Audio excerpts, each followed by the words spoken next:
How do we live in this world? Do we make it up as we go? Do we follow our heart? What does that mean? Do we act purely out of emotions in each moment? Emotions that can change constantly depending on our mood? Or is there some guiding set of principles or old teachings that help us live this life? I like to call that a worldview. It's a way to view this world and how we live in it. It's a way to filter every reaction, decision, or strategy through something bigger than ourselves. A worldview gives us a higher standard, a way to live with other people, and guidance for all the things that we have to do every day.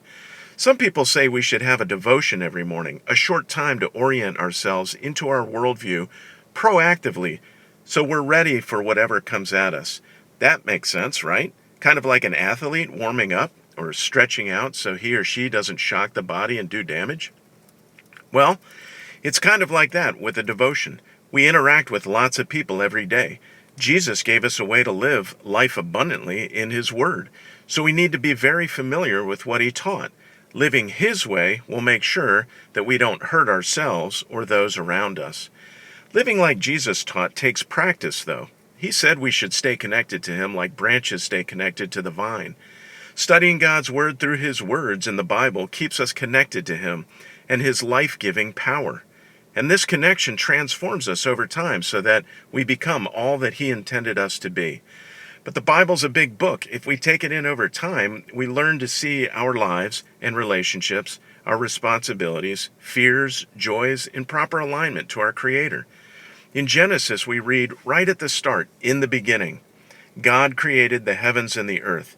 So God orients us to His world right up front. He says, hey, I'm the Creator. All you see is my work. Don't worship it, worship me. What a great way to start, right at the beginning. You want to be transformed in this life? Start with this fact. In the beginning of this world, God created the heavens and the earth. This tells us that there's something bigger than us, that God existed before we did, that He created all of us and all that is around us. He has a plan. He intended to make this world and everything in it. We're not the result of some evolutional random process or biochemical action. As crazy as this place gets, let's remember that God is still bigger and in control. But remember this also, if God made me and you, then He made that knucklehead that I can't stand or that jerk that you can't stand.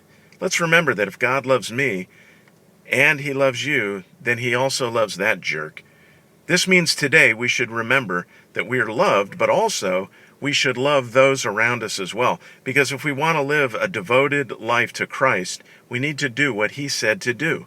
In Mark chapter 12, Jesus boils down this life of devotion into doing just two things. One, love God, and then two, love the people around you. Love your neighbor. Look, this won't be easy, but it's what we're supposed to do. All right, go live that out.